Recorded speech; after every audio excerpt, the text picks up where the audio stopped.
Rajasthan forum के इस मंच पर मैं उमा आप सभी का स्वागत करती हूँ।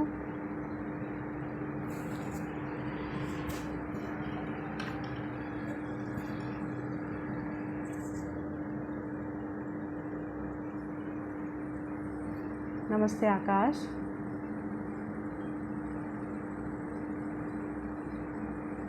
सर्वेश भट्ट जी, आप यहाँ अगर है तो कुछ मैसेज करिए मुझे।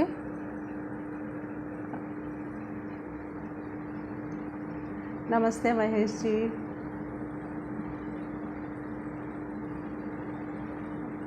राजस्थान फोरम से मैं किसी से गुजारिश करूँगी कि मुझे बताएं कि मैं अपना प्रोग्राम क्या शुरू कर सकती हूँ। नमस्ते नमस्ते सर्वेश जी।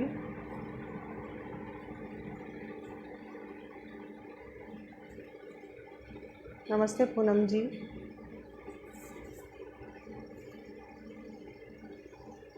मैं कुछ साथियों का इंतज़ार नंजी नमस्कार सर जी जी बिल्कुल। मैं अपनी बात शुरू करती हूँ। एक बार औपचारिकता थोड़ी सी निभा ली जाए और थोड़ा सा अनौपचारिक होते हुए औपचारिकता निभा ली जाए।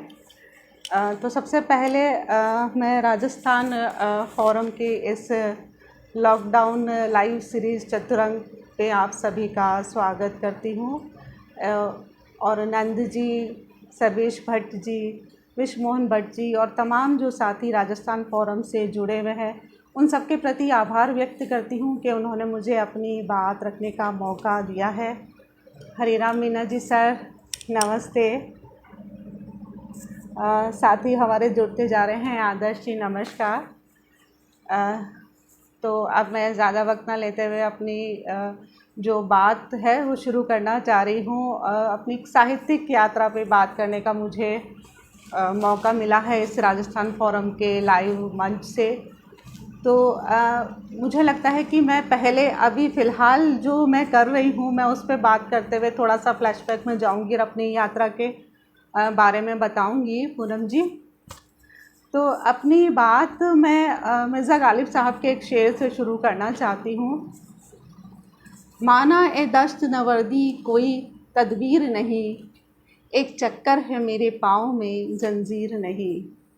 तो इन दिनों मेरे पाँव में एक चक्कर ही लगा हुआ है। लगातार साल 1.5 साल से मैं लगातार घूम रही हूँ और मरु प्रदेश को लेकर मेरी यात्राएं ज़्यादा हैं। बीकानेर, जोधपुर, बाड़मेर, यहाँ के गाँवों की लगातार यात्रा कर रही हूँ। अकेले निकल जाती हूँ, बस जब मन होता है निकल जाती हूँ। और मुझे लगता है कि ये लेखन का, साहित्य का और पत्रकारिता का मेरा हासिल है कि मैं अपने मुताबिक जब मेरा मन करता है कि मैं निकलती हूँ और बिना किसी को बताए हुए निकल जाती हूँ यात्राओं के लिए। तो इस यात्रा के मुझे बहुत दिलचस्प अनुभव रहे कि गांव में जब मैं बीकानेर गई थी, तब बिजेरी गांव गई थी। उन दिनों थोड़ा सर्दियों का मौसम था, तो मुझे कहा गया था कि आप थोड़े मतलब ढंग से थोड़ा गर्म कपड़े लेकर आना, यहाँ रेत में बहुत ठंड होती है। तो मैं बहुत बड़ा सारा बैग लेकर गई थी और पूरा अपना सामान लाद के, और चूँकि लॉकडाउन है और ऑफिस जो है वर्क फ्रॉम होम चल रहा है तो और 24 घंटे चलता है, तो अपना एक लैपटॉप होता है और अपनी किताबें होती है और इसी के साथ पूरे सर्दियों के कपड़े थे। तो जैसे ही वहाँ पे बिजेरी में अपने युवा साथी जो राजेंद्र देथा है वो रहते हैं, तो उनसे ही मेरी बातचीत हुई थी और उन्होंने कहा था कि वेलकम, आप आइए, हम आपको घुमाएंगे। कि मैंने उन्हें बताया था मैं कुछ विस्थापन पे लिखना चाह रही हूँ। तो वहाँ गई तो जैसे ही मैं उसके गांव पहुँची तो कुछ महिलाएं आ गई मुझे देख के ना कि ये क्या बैग में क्या भर के लेकर आ रही है, और फटाफट मेरा बैग लिया और आगे आगे चली गई। तो मैंने देखा कि शायद उसने बता रहा होगा और बड़े उत्साह से उन्होंने मुझसे बात करी। वागड़ी जी नमस्ते। तो बड़े उत्साह से उन लोगों ने मुझसे बात करी। फिर बाद में मुझे राजेंद्र ने बताया कि ये सोच रही हैं कि आप ग्वारिन हो, या तो अपने वो सामान वामान लेकर आई हो, या फिर कोई हेल्थ वर्कर हैं जो बताने आई हैं गांव की औरतों को कि नसबंदी के बारे में, कि वहाँ औरतें दो ही तरीके से जाती है, या तो सामान बेचने के लिए अपना, और या फिर ये जो सरकारी हेल्थ स्कीम्स रहती है उसके बारे में बताने, नसबंदी को लेकर अवेयर करने के लिए। तो इस तरीके के मसले पर अधिकतर वहाँ पे औरतें जाती है। और ये सोचना उनके लिए कि हाँ कोई एक पत्रकार है, लेखक है जो आ गई है उन लोगों को देखने, उनकी ज़िंदगी देखने, कुछ बातचीत करने, ये तो उनके लिए बड़ा मतलब हैरान कर देने वाली चीज़ थी। कुछ सवाल भी थे उनके मन में कि मतलब कौन कौन है ये, क्या शादी हो गई, क्योंकि वो बिंदी वगैरह जो एक ट्रेडिशनल लुक है वो मेरा नहीं रहता। तो लव मैरिज करके आई है, कहीं से भाग के आई है, या क्या हो गया है। लेकिन इन सब के बावजूद उन्होंने मुझे इतना प्यार से मेरा स्वागत किया। और जैसे सब कहते हैं कि गांव वाले सीधे साधे होते हैं, मुझे लगता है गांव वाले बहुत समझदार होते हैं। उनके जहन के अंदर जो भी सवाल थे वो उन्होंने अपने तक रखे, और पीछे से धीरे धीरे पूछा करती थी मेरे बारे में। उसके बाद वो सारी गांव की लड़कियां आके मुझे घेर के खड़ी हो जाती थी और पूछा करती थी, अच्छा आप पढ़ते हो, अच्छा आपने ये कर रखा है, अच्छा आपका कौन सा अखबार है। बहुत सारी चीज़ें, बातें उन लोगों ने करी। और मुझे लगता है कि शहरों में शायद इतनी फ्रीडम नहीं उस तरीके से मिलती कि वो जो आपके लिए बोलते हैं वो सीधे आपके कानों तक टकराता है। तो कई बार मैंने सुना, मैंने जो पेशा अपनाया पत्रकारिता का, और उसके बाद जो साहित्य की दुनिया में आई, और करीब साल भर से जो अकेली लगातार यात्राएं करती हूँ, तो कानों में कई बार ऐसे शब्द टकराते हैं, और इस पे कंट्रोल नहीं करता कोई। तो और मतलब हैरानी तब होती है कि जब ये जो आवाज़ें होती हैं अधिकतर स्त्रियों के मुंह से सुनाई देती है कि कोई है नहीं जो इस पे कंट्रोल करे, कि जैसे हम एक कंट्रोल करने की चीज़ों, एक चाबी की हो, और वो चाबी किसी पुरुष को पकड़ा दी जाए और उसके अकॉर्डिंग हमको चलना है।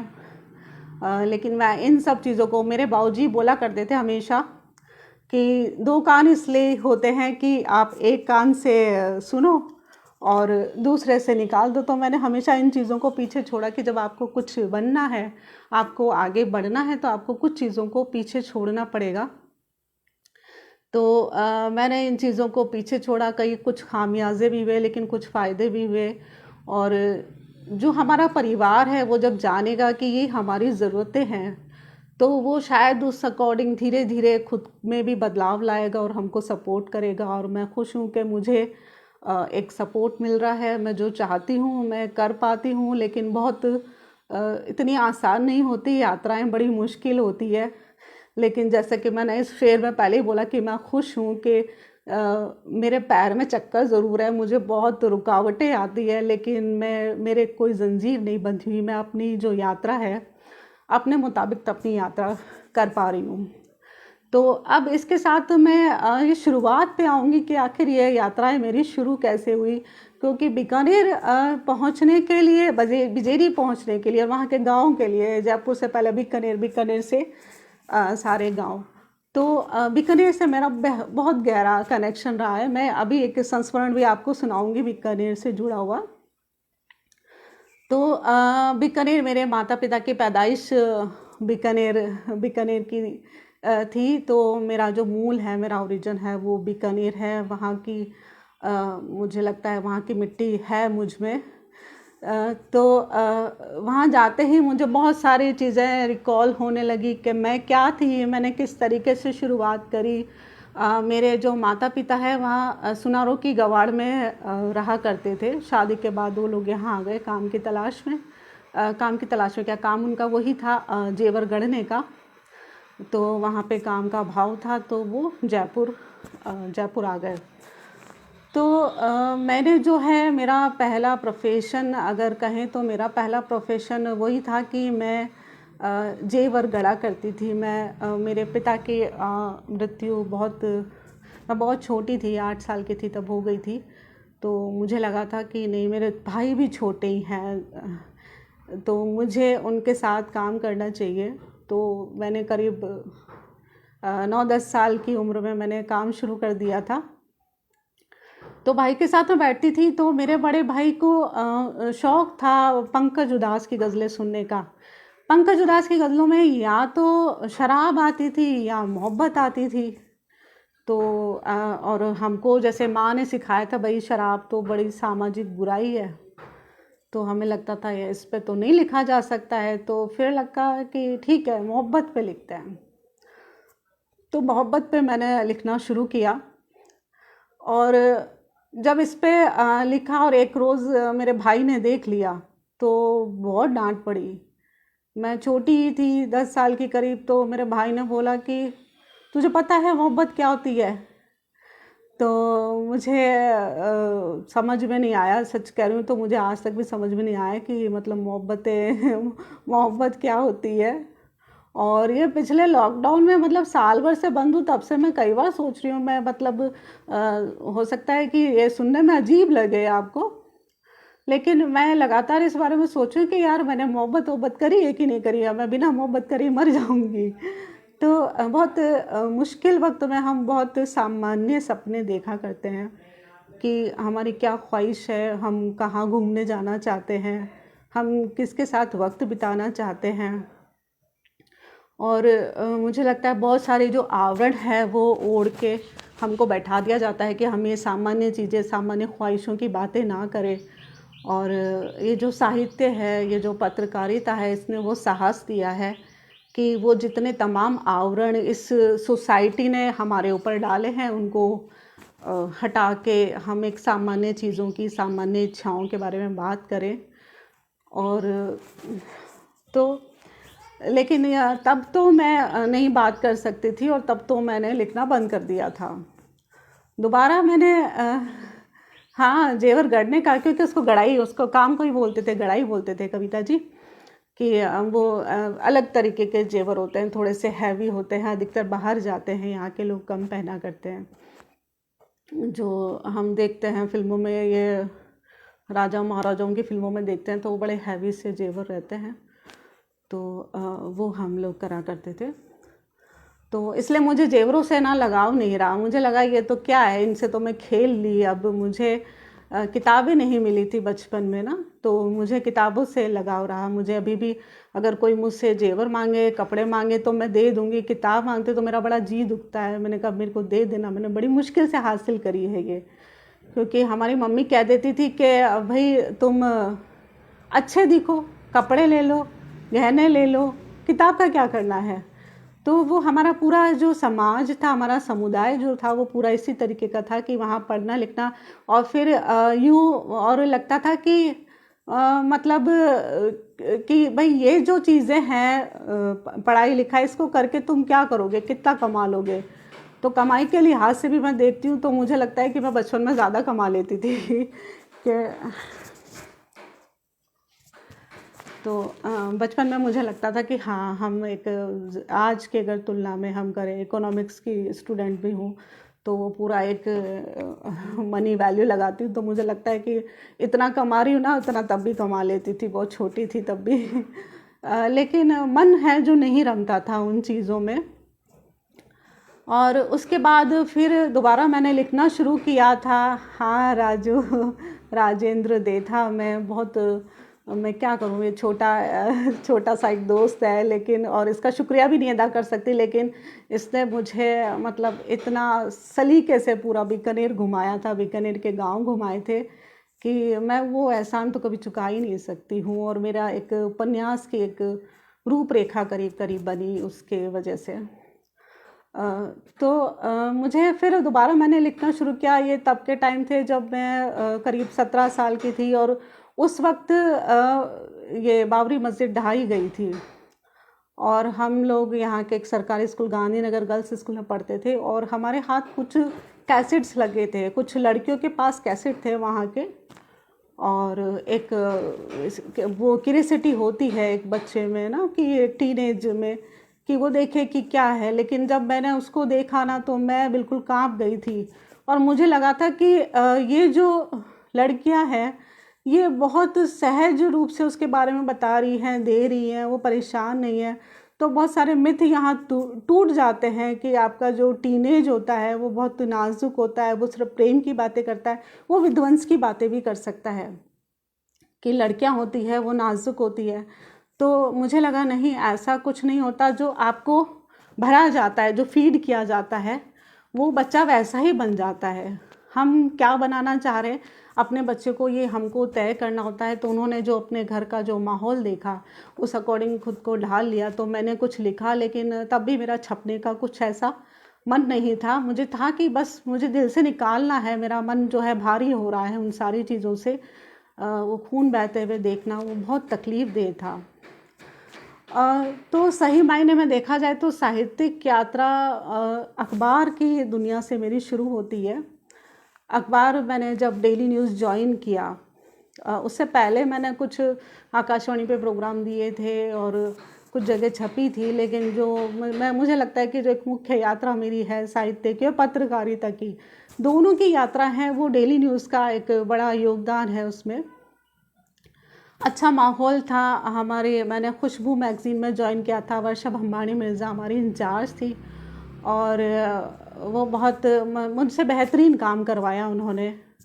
राम कुमार सिंह थे वहाँ पे, दुष्यंत थे, तो वो एक माहौल भी था और कुछ चीज़ें जानने को मिली। और मैंने अपनी एक यात्रा उस तरीके से शुरू करी। उसके साथ कुछ जीवन में सबके जीवन में होता है, उतार चढ़ाव चलते रहते हैं। तो वहाँ मुझे लगा कि जो पत्रकार हैं वो भी इतने संवेदनशील तो नहीं हैं। कई मसलों पे मुझे लगा कि मतलब जब आप किसी चीज़ को फॉलो कर रहे हो, जब आप करवा चौथ का व्रत कर रहे हो तब वो आपको टोक रहे हैं, और जब आप उस चीज़ से बाहर निकल गए, क्योंकि हर इंसान की अपनी यात्रा होती है। ट्रेडिशनल वैल्यूज़ मैंने भी बहुत अपनाई है, मैंने उसको फॉलो किया है क्योंकि मेरी माँ ने किया। लेकिन जब मैं इन चीज़ों से बाहर निकली तब भी वो मुझे टीज़ करते थे। तो आपका क्या उद्देश्य होना चाहिए? आपका क्या उद्देश्य सिर्फ टीज़ करते रहना है? तो क्या साइकोलॉजी है जो काम करती है?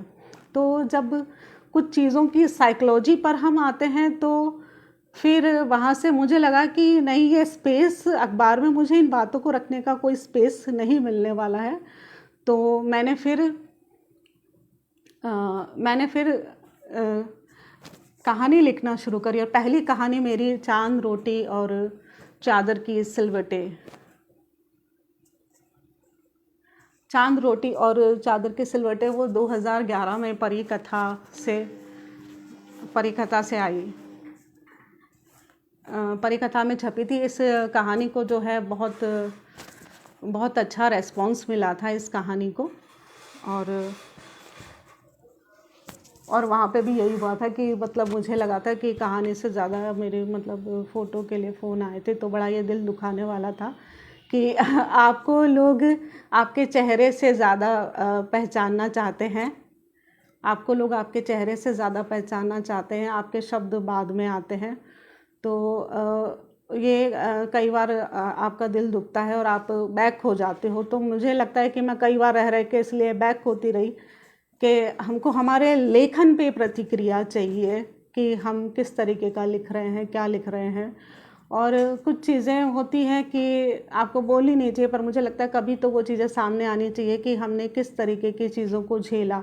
और फिर हम बार बार उस चीज़ से बैक होते हैं कि नहीं, हमको अब नहीं लिख पा रहे, हमको उस तरीके से प्रतिक्रिया नहीं मिल पा रही है जो मिलनी चाहिए होती है।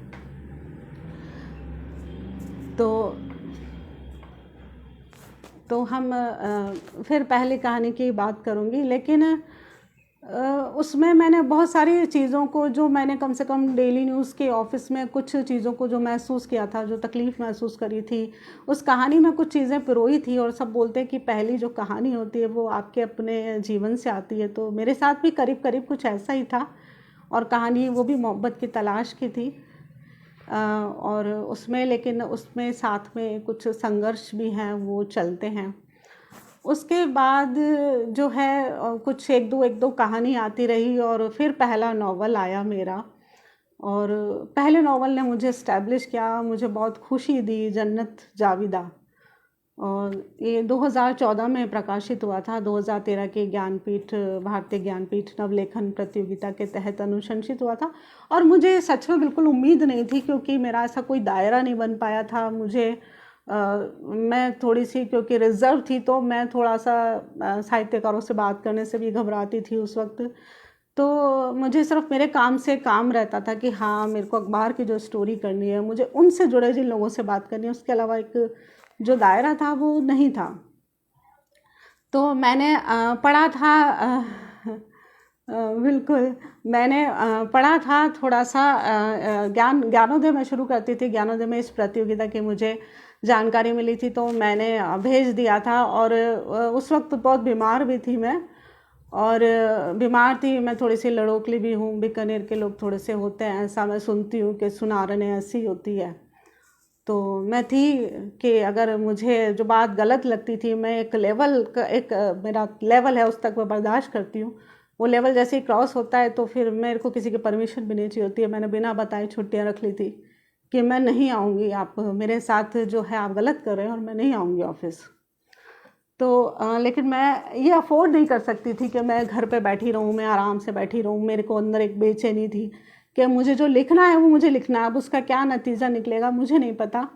पर इसी तरह एक ये जो उपन्यास है जन्नत जाविदा, ये सामने आया, 1 महीने में मैंने इसको लिखा था क्योंकि लास्ट डेट थी।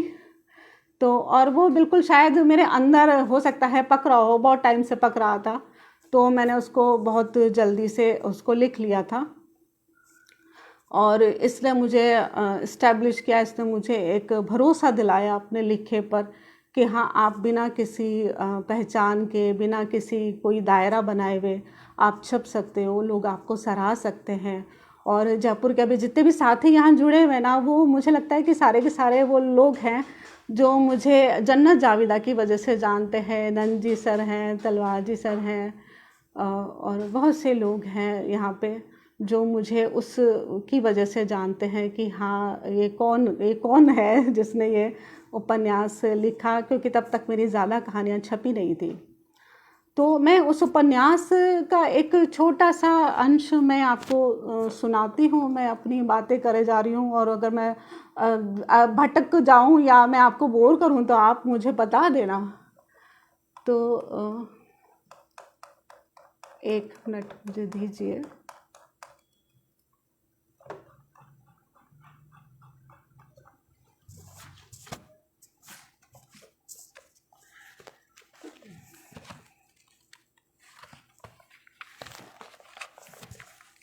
बहुत छोटा सा एक अंश है क्योंकि सिंगल पेरेंटिंग पर ये उपन्यास है। तो मैं बस कुछ लाइनें और एक छोटी सी कविता है जो आपको सुनाना चाहूँगी। इसके 2 मुख्य किरदार हैं, शामली और आर्य। तो शामली और आर्य दोनों माँ बेटे हैं। तो आर्य सोचता है, उसका एक भाई, मम्मी, पापा, छोटा परिवार, सुखी परिवार। 4 लोगों का परिवार छोटा होता है तो फिर 2 लोगों का तो परिवार ही नहीं होता। शामली जैसे ही वापस कमरे में आती है, आर्य हंसी को चेहरे पर ओढ़ लेता है और शामली उसके पैरों पर चादर उड़ा देती है। दोनों एक चादर में दुबक जाते हैं और कॉमेडी नाइट विद कपिल देखते हैं। हंसना कितना ज़रूरी है ज़िंदगी के लिए। अब दोनों ने खुश होने की आदत डाल ली है। मम्मा, मैं तो आपके लिए पापा, मेरा मतलब है मेरे लिए पापा और आपके लिए पति ढूंढ कर ही रहूँगा। मेरा दिल कह रहा है मम्मा कि हमारा भी एक परिवार होगा एक दिन। आर्य के ख्याल मचल रहे हैं। आर्य ने अपने मन में ही ये कहा, मैं चाबी वाले खिलौने से बहल नहीं सकता।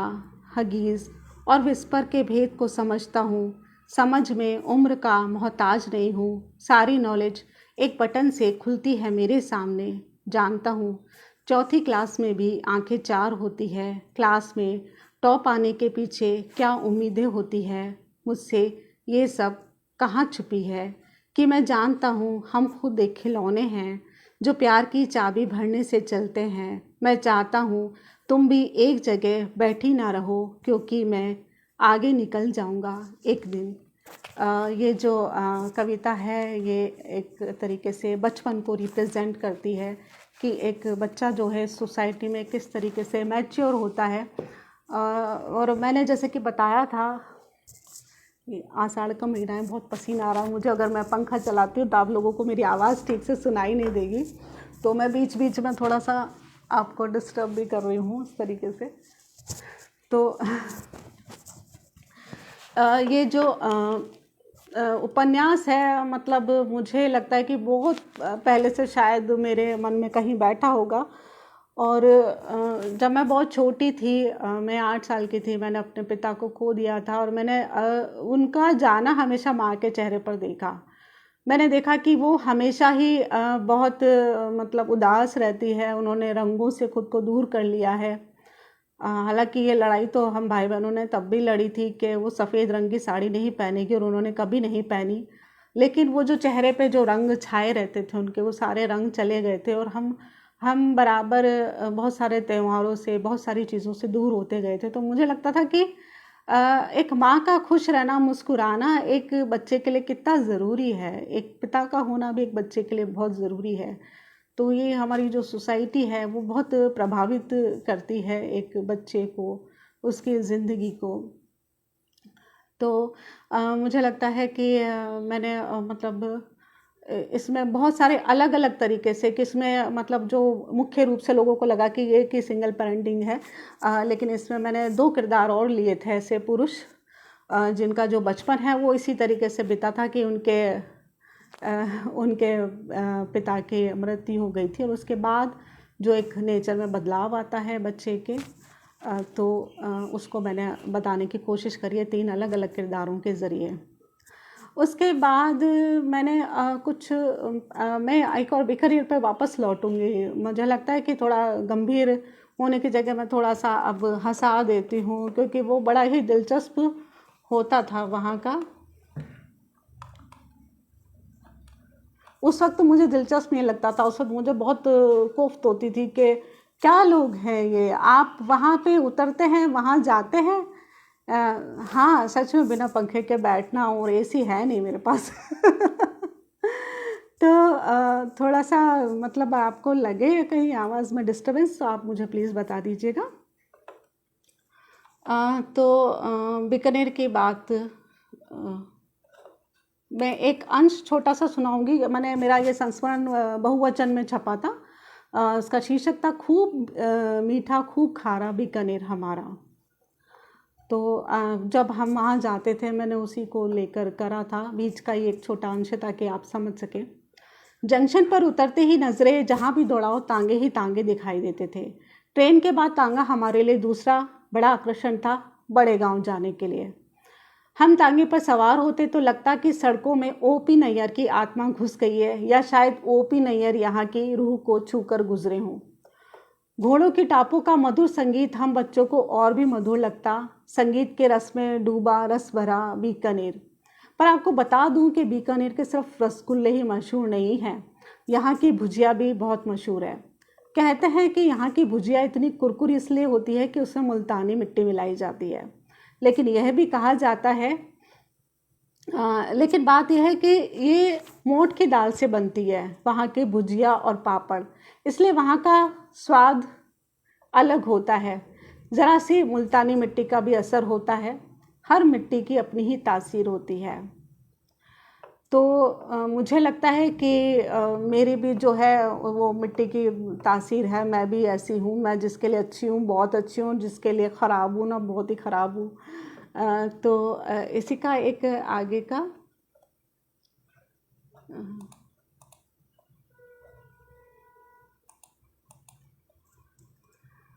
अंश थोड़ा सा पढ़ती हूँ। बीकानेर की मिट्टी की तासीर भी कुछ ऐसी है कि यहाँ के लोग आपके बारे में वो भी जान लेते हैं जो आपको खुद नहीं पता होता, और तो और वो ये सब कुछ तांगे पर आपका सामान उतरने से पहले ही जान लेते हैं। तांगा गवाड़ की तरफ आया नहीं कि सारे लोग काम धाम छोड़कर आपको घूरने लग जाते हैं और छानबीन अभियान में जुट जाते थे। हम भी जब तब तांगे से उतरे तब हमारा पेपरलेस बायोडेटा बढ़ चुका था। लोगों की खास दिलचस्पी कुंवारे छोरे छोरियों में ज़्यादा होती थी, तो हम कुंवारे थे, लिहाजा वैजयंती माला से कुछ कम हमने भी नहीं समझा था खुद को। हमें पता था कि लोग हमारे हिस्से का दिलीप कुमार ढूंढने में लग गए थे। बचपन में ब्याह की बातें सुनने में इतना मज़ा आता था, हमें भी आता ही था। हम कौन से विलायत के खेत की मूली थे, हम बहुत खुश खुश इतराते घूमते थे। जवान छोरियां जिस तरह अपने सजने धजने का शौक़ पूरा करती थी, वैसा शौक़ हम बचपन में ही पूरा कर चुके। काजल, टिक्की, कानों की लंबी बालियाँ, लाख के पैंडल और ना जाने क्या क्या। बेटियां किसी से कम नहीं दिखनी चाहिए, माँ की हमेशा यही कोशिश होती थी। और हम ठहरी आज्ञाकारी बेटियां। मुझे ज़रा खास हिदायत मिला करती थी क्योंकि मेरा रंग ज़रा सांवला था। कहते हैं कि सुनार नहाती भी है तो उसका मैल भी सफ़ेद ही निकलता है, पर मुझ पर यह कहावत दूर दूर तक फिट नहीं बैठती थी। बहन और मेरे रंग में इतना अंतर था कि सब मुझे उसकी कार्बन कॉपी कहते थे। मेरा भाई मुझे कालू या कागला बुलाता, पर लाड भी बहुत करता था। ऐसे में इन सब चीज़ों का मुझे कोई फ़र्क नहीं पड़ता था। मैं अपने में ही रहती थी, पैदाइशी ढीठ भी हूँ। कम बोलती थी, कम घुलती थी। मैं नमक की डली नहीं थी। और रिश्तेदारों का कुनबा मेरे लिए पानी की तरह नहीं रहा, वरना खारे पानी की तासीर ऐसी होती है कि सब कुछ पच जाता है, कितना भी खा लो। बीकानेर में जीम के आएंगे कभी, तब आप जानेंगे। हम लोग जब शादी के घर में मेहमान थे, शादी के घरों में खाने का आनंद ही अलग होता था। कुछ इस तरह का आनंद कि अभी आपको जानने में मज़ा आएगा और मुझे बताने में भी आएगा, पर जब होगा था ना तो सच में पूछो ही मत क्या हाल था। दरअसल जब जिमण की बारी आती तो हमारे करीब के, दूर के सभी चाचा जी, हमारे सारे बच्चे सब एक साथ जिमने बैठ जाते हैं, यानी 10-12 लोग और एक थाल। थाल इतना बड़ा होता था कि हम सभी उसके चारों तरफ आड़े तिरछे होकर बैठ जाते थे। फिर शुरू हो जाता था जिमण का दौर। बीकानेर है तो जिमण में भुजिया और मीठा तो होगा ही होगा, पर यह कोई खासियत नहीं थी इस जिमण की। इसकी सबसे बड़ी खासियत ये थी कि जब सब जिम लेते थे तब हमारे दूर के चाचा जी एक एक बच्चे से पूछते, भर गयो पेट? भर गयो, हम बच्चे बोलते। जब सब बच्चों के पेट भर जाते थे, उस थाल में जो आकार में छोटी एक राउंड टेबल जैसी होती थी, खूब सारी पूड़ियाँ और सब्जी फिर से उसमें प्रकट हो जाती थी। होता यूं कि सबका पेट भरने के बाद चाचा जी फिर खाना परोसने वाले को इशारा करते और 30-40 पूड़ियाँ फिर से उस थाल में रख दी जाती, साथ ही थोड़ी सी रसेदार सब्जी भी। अब इसे चूरा जाता, चाचा जी सबकी ओर देखते, हम बच्चों के दोनों हाथ पेट पर होते। हम यही कहते, पेट भर गयो चाचा जी। अरे पेट भरने बाद तो खावे हो। पालथी मारकर बैठे हुए चाचा जी थोड़ा हिलते डुलते और एक तरफ से थोड़ा सा ऊपर हो जाते। विद्या माता की कसम बहुत ही बुरा लगता था। पाँव की धमाकेदार आवाज़ आती, हम सुट हो जाते। वो मुस्कुराते हुए कहते, जगह बनेगी अब तो। अब चाल जैसे 8-10 पूड़ियाँ। चाचा जी की हरकत पर गुस्सा भी आता था, हंसी भी। लेकिन यह भी सच है कि वो 30-40 पूड़ियाँ कैसे ख़त्म होती थी पता ही नहीं चलता था। खारे पानी की तासीर का कमाल था शायद, कि जो कुछ भी पेट में जाता वो पच ज़रूर जाता। पर कितना, जो आया है उसे तो आखिर एक रोज़ जाना ही है। जो पेट में होता है उसे भी तो निकलना ही होता है। आखिर हवाएं निकाल निकाल कर कोई कब तक काम चलाए। कुछ ठोस बात तो होनी ही चाहिए। तो ये कुछ एक एक्सपेरिमेंट करा था लिखने का कि आप कुछ अलग तरीके से चीज़ों को कैसे याद करते हैं। और हालांकि वो जितना मतलब कि मज़ेदार आपको लगेगा कि मैं कुछ एक हंसी मजाक वाली चीज़ कर रही हूँ, ये उतना ही जाके गंभीर था। उस वक्त जो मतलब शौचालय जो भी हुआ करते थे वो खुले हुआ करते थे, सूखे हुआ करते थे। तो वो लोग जो उन चीज़ों को, जो उस गंदगी को उठाते थे, मुझे मतलब मैं सोचती हूँ तो मैं बहुत परेशान, बहुत विचलित हो जाती हूँ कि हम लोग उस तरीके से करने में हमको अभी तक याद है, और वो लोग जो उस काम को कर रहे हैं उन पर क्या बीतती होगी, और हमने क्या कुछ न्याय किया। तो मुझे लगता है कि जो लेखन है वो आपको यही सिखाता है कि आप दूसरे को टारगेट करने की जगह कब अपने आप को टारगेट करने लग जाते हैं। तो मैंने यहाँ से खुद को टारगेट करना शुरू किया कि मैं खुद क्या कर रही हूँ, मैंने खुद ने क्या किया अब तक। और मुझे शर्म आनी चाहिए ये बोलने में, लेकिन कई बार मैं कुछ 1-2 शब्द ऐसे बोल जाती थी किसी को भी बोलने में। वो बड़े होके पता चला कि वो जातियों के नाम है, और मैंने उसके बाद उन पे भी काम करना शुरू किया। और अखबार में रहते हुए और ख़ासतौर से इस लॉकडाउन में मैंने खूब लिखा उन घुमंतों के लिए, अखबार में खूब स्पेस दिया, जिनकी जाति के नाम को हम एक गाली की तरह इस्तेमाल करते हैं। लेकिन मैंने देखा वो कितने ज़िंदा दिल लोग हैं, और हम एक थोड़ी सी चीज़ से विचलित हो जाते हैं। लेकिन वो सदियों से वो चीज़ें झेल रहे हैं, लेकिन विचलित नहीं है। उनके चेहरे पर एक हंसी रहती है, एक चमक रहती है, भावों में एक जीने का एक जुनून रहता है। तो मुझे लगता है कि इसलिए यात्राओं ने मुझे सच में बहुत कुछ दिया है। और मतलब मुझे लगता है कि स्त्री होने के नाते अगर मैं कहीं भी नहीं निकलूँ, मैं घर में बैठी रहूँ, तो मैं बैठे बैठे 10-20 किताबें लिख डालूँगी, क्योंकि बहुत कुछ है हम जो सुनते हैं, हमारे आसपास के औरतों के जीवन में भी देखते हैं, जो घर बैठे बैठे जिनसे हम एक संपर्क में आ सकते हैं। लेकिन जब हम बाहर निकलते हैं तो हम देखते हैं कि एक मतलब कितनी जो असमानता है हमारे समाज में है, हमारी जो दुख है, हमारा जो तकलीफ़ है, हमारी जो निजी तकलीफ़ है, वो कोई मायने नहीं रखती और हम उसका कुछ समाधान नहीं निकाल सकते। यात्राएं हमें ऐसा मजबूत बनाती है कि हम उन चीज़ों का समाधान निकालने की ओर सोचते हैं, या हम उन चीज़ों से आगे बढ़ जाने की ओर सोचते हैं। कि मेरी दिलचस्पी कभी भी इस चीज़ में नहीं रही। हाँ, बिल्कुल मैं किस्सा गोई के बारे में भी बात करूँगी सर।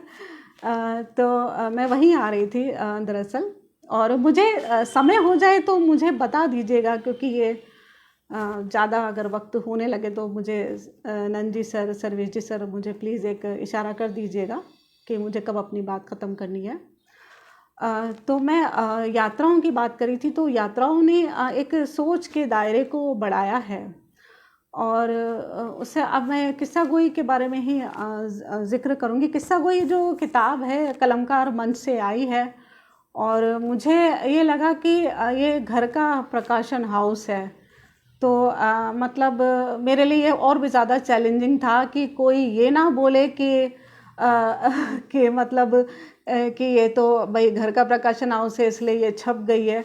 तो मैंने कुछ एक नया प्रयोग करने के लिए इसलिए ज़्यादा उसमें चुना। और जब पहला इसके लिए लिखा था, पथिक जी के लिए लिखा था, चरण सिंह पथिक जी के लिए, और मुझे बहुत यूँ था कि पता नहीं ये अच्छा लगेगा, अच्छा बना है या नहीं बना।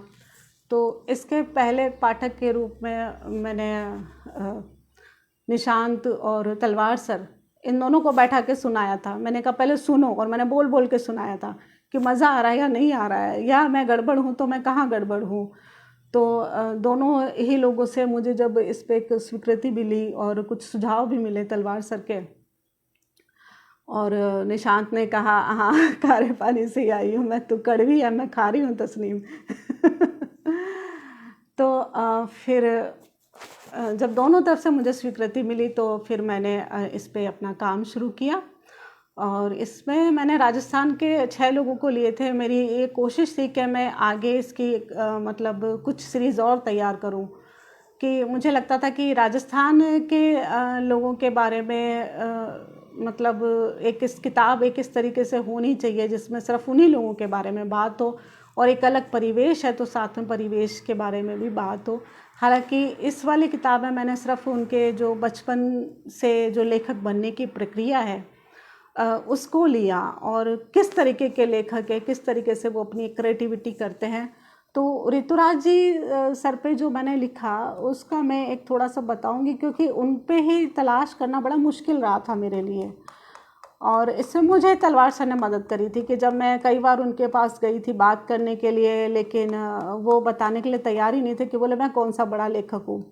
लेकिन मुझे एक ज़िद थी कि मैंने उनका तलवार सर ने उन पर एक पीस लिखा था जो मैंने पढ़ा था, और मुझे बहुत अच्छा लगा था। उनको जंगल बहुत पसंद है, वो अपना जो क्रिएटिविटी है, वो अपना जो लेखन है वो जंगलों में ही ज़्यादा करते हैं।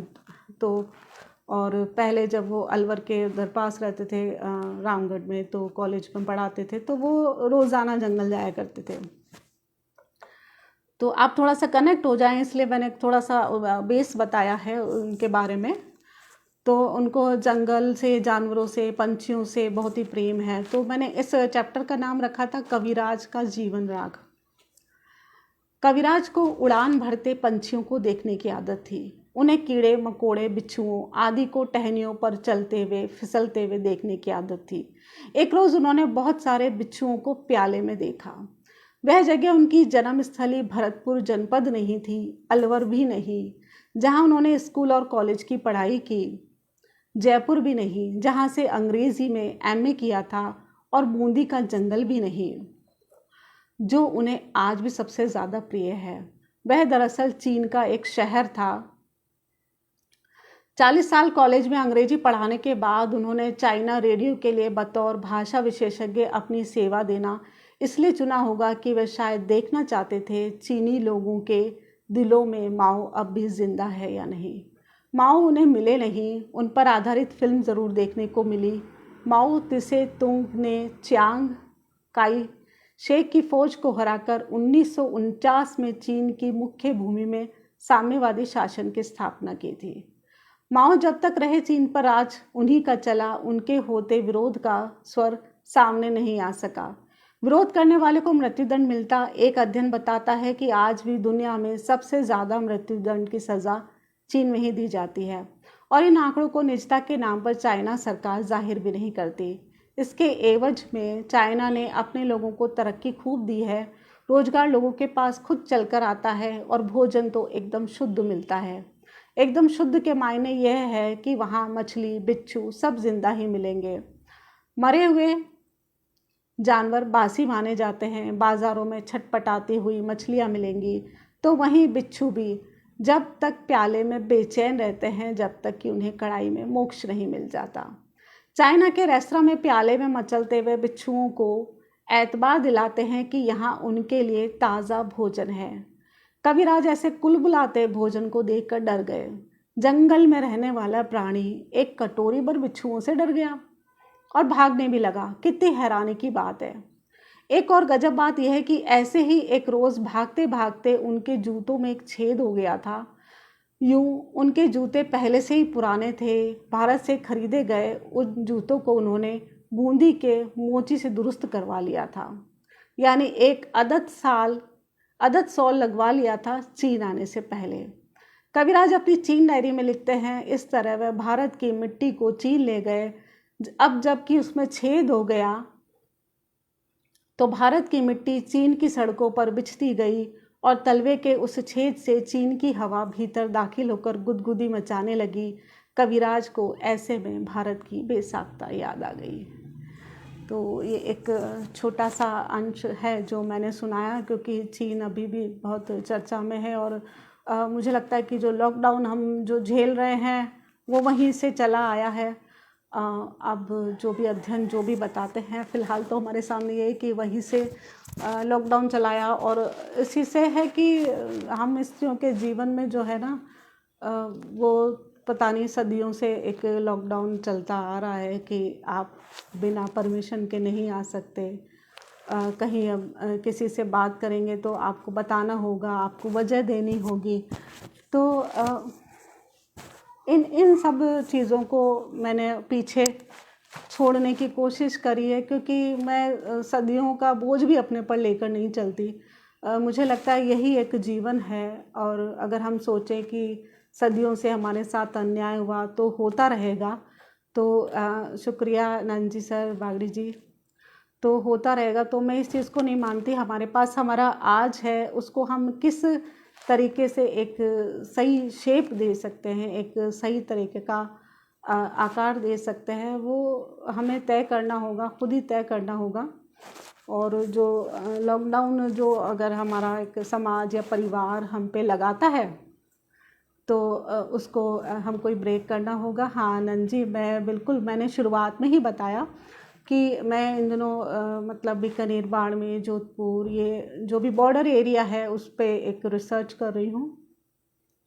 विस्थापन पर मेरा काम है, और दूसरा मैं जो बराबर एक स्त्री विमर्श की बात कर रही हूँ तो उस पर भी एक उपन्यास मैं लिख रही हूँ। और मैं भले ही एक जो सदियों का जो एक शोषण जो एक औरत ने झेला होगा, मैं उस चीज़ को मैं मतलब अब एक जो हम अभी तक अपने पर कैरी करते आए हैं, लादते आए हैं, तो मैं उस चीज़ को भी एक ब्रेक करना चाहती हूँ। मुझे लगता है कि एक औरत जो है वो एक ज़्यादा स्ट्रॉन्ग और ज़्यादा पावरफुल है। शायद इसीलिए मुझे लगता है कि ये जो बहुत सारी पाबंदियाँ या बहुत सारे जो रिवाज और रस्मों के नाम पे बहुत सारी औरत पे ला दी गई है, तो वो इसलिए क्योंकि वो एक परिवार के बिना भी सर्वाइव कर सकती है। जितना हम बोलते हैं कि एक घर की ज़रूरत जो है वो एक औरत को है, तो मुझे लगता है कि घर की उतनी ही ज़्यादा ज़रूरत एक पुरुष को भी है। और वो शायद अकेले रहने में सक्षम नहीं होता है कि इतने सालों का जो हम देखते हैं कि जब कानून कायदे या नहीं बने थे, लेकिन एक स्वाभाविक रूप से अगर एक जो पुरुष है अकेला नहीं रहता, दूसरे तीसरे विवाह करता जाता है, तो वो उसकी एक निर्भरता को जताता है कि वो एक स्त्री पर निर्भर है। और जो स्त्री नहीं करती थी, उस वक्त कोई कानून नहीं था, वो चाहती तो वो कर सकती थी लेकिन वो नहीं करती। ये बताता है कि वो कितनी आत्मनिर्भर है, कि वो बिना उसके रह सकती है। और इसका ये भी वजह है कि शायद उसका जो फोकस है वो उसके अपने बच्चे पे ज़्यादा रहता है। तो एक स्त्री को एक अलग तरीके से, एक उसके एक सशक्तिकरण की जो बात है, मैं एक अलग ढंग से करते हुए मैं एक किताब लिख रही हूँ। और बहुत रिस्क है उसमें, लेकिन वो जो मेरा मन है उसको मैं करना चाहती हूँ कि जो भी शुक्रिया दस्ती तेजस्वी। तो मैं उसको एक अलग ढंग से मतलब लिखना चाहती हूँ। और ये जो और मैंने जैसे कि मतलब एक ट्रेडिशनल समाज में ऐसा सोचते हैं कि मतलब बेटी की शादी कर दी या कुछ ऐसा काम कर दिया तो गंगा जी नाल हो। तो हमारे टाइम में, अब इस टाइम में बेटे बेटी सब बराबर हो गए और शादी जो है इतनी महत्वपूर्ण नहीं रह गई है। तो मुझे लगता है कि बेटा मेरा कॉलेज चला जाएगा तो मुझे लगेगा कि मैं तो गंगा जी नहा लूँगी, और मतलब गंगा जी नहा लूँगी यानी कि अपनी यात्रा के लिए निकल पड़ूँगी। और मेरा उद्देश्य पूरे 1 साल तक लगातार यात्रा करने का है। तो मैं बिल्कुल, मेरा बच्चा अभी 12th पास आउट हुआ है, तो मैं बिल्कुल उसके कॉलेज में जाने का इंतज़ार कर रही हूँ कि वो कॉलेज जाएगा और मैं अपनी बस यात्रा पे निकलूँगी। क्योंकि पैरों में जो चक्कर हैं बहुत तगड़े वाले चक्कर हैं, और मुझे जो राहत मिलती है, मुझे जो चैन मिलता है ना, वो मुझे सफ़र में मिलता है। मुझे लगता है कि मैं, पता नहीं, हो सकता है कुछ लोग अलग अलग तरीके के होते हैं, लेकिन इसका मतलब ये नहीं है कि लौट के हम घर ही आते हैं। लेकिन हम बन के आए, मतलब जो मैं हूँ मैं वो बन के आऊँ। इसके लिए मुझे लगता है कि मुझे मतलब घूमना है और मुझे बाहर निकलना है। तो मेरे जो पहला नावल था उसमें भी मैंने उसी तरीके की बात करी थी। तो मैंने अपनी बहुत देर तक आप लोगों से बात करी है। और जो अगर ये शायद समाप्ति का वक्त है तो मुझे बताएं, क्योंकि मैं बचाए रखना मैं तो मेरा मानना, अगर बिल्कुल अगर आप मुझको एक टाइप्ड करके नहीं देख रहे हो तो मैं बहुत सहज रूप से बोलूँगी कि जो विवाह होता है वो किस लिए होता है, इसकी वजह को हमें पड़ताल करनी पड़ेगी। विवाह एक बच्चे की परवरिश के लिए होता है। एक बच्चे के लिए दोनों ही महत्वपूर्ण होते हैं, माता भी पिता भी, दोनों का एक अलग अलग रोल होता है। और मुझे लगता है कि उनका नेचर भी अलग अलग होता है। वो एक अलग अलग तरीके से अपने बच्चों को एक मजबूत बना के रखते हैं। और उसके बाद आपका वो रोल ख़त्म हो जाता है। उसके बाद आपकी बनती है तो आप उस रिश्ते में रहें, और आपकी नहीं बनती है, लेकिन ये हमारी सोसाइटी में शायद इतना आसान नहीं है। लेकिन आप बर्ड्स को भी देखेंगे तो वो तब तक तो साथ रहते ही हैं जब तक उनका बच्चा उड़ने लायक नहीं हो जाता। तो मुझे लगता है कि जहाँ तक हो सके अपने विवाह को इसलिए तो बचाना ही चाहिए कि आपका बच्चा बड़ा हो जाए, उसको एक वो अच्छा माहौल मिले। और अपनी बात जो है ख़त्म करते हुए, मैं अपनी उसी नॉवल में मैंने कुछ जो लाइनें लिखी थी, शुक्रिया बागड़ी जी, संजय कौशिक जी। तो मैं अपनी नॉवल जन्नत जावेदा से ही अपनी बात जो है ख़त्म करूँगी, क्योंकि मैंने शुरुआत भी उसी यात्रा पर करी थी। सिर्फ एक लाइन में आपके सामने कहूँगी कि जो शाश्वत है, सतत है, वो है तलाश। तलाश दिल से हो तो सफ़र भी जन्नत बन जाता है। तो मुझे मंजिल मिले या नहीं मिले, लेकिन मैं जो ये सफ़र है मैं उसका पूरा लुत्फ़ उठाना चाहती हूँ। और कम से कम इस लॉकडाउन में, इस कोरोना ने हमको ये तो सिखाई दिया है कि जीवन जो है वो कभी भी ख़त्म हो सकता है। तो उसको ख़त्म होने से पहले उसको जीना आना चाहिए, और अपनी जो तलाश है उस तलाश को करते रहना चाहिए। वो मिले ना मिले, मिल जाएगा तो मुझे लगता है जीवन ख़त्म हो जाएगा। तो आप सबसे इजाज़त चाहूँगी और आप सब सुरक्षित रहें। और अभी भी थोड़ा सा एक ख़तरा बना हुआ है तो नियम कायदों की पालना करें। मैं भी बराबर लॉकडाउन में घूमी हूँ, लेकिन पूरी उस चीज़ की पालना करते हुए, जब बिल्कुल कर्फ्यू था तो नेचुरली बंद था। और बहुत आभार आपका सर्वेश जी, नंद जी। और मैं किस लफ्ज़ों में शुक्रिया अदा करूं कि आपने मुझे अपनी बात रखने का मौका दिया। नमस्कार दोस्तों।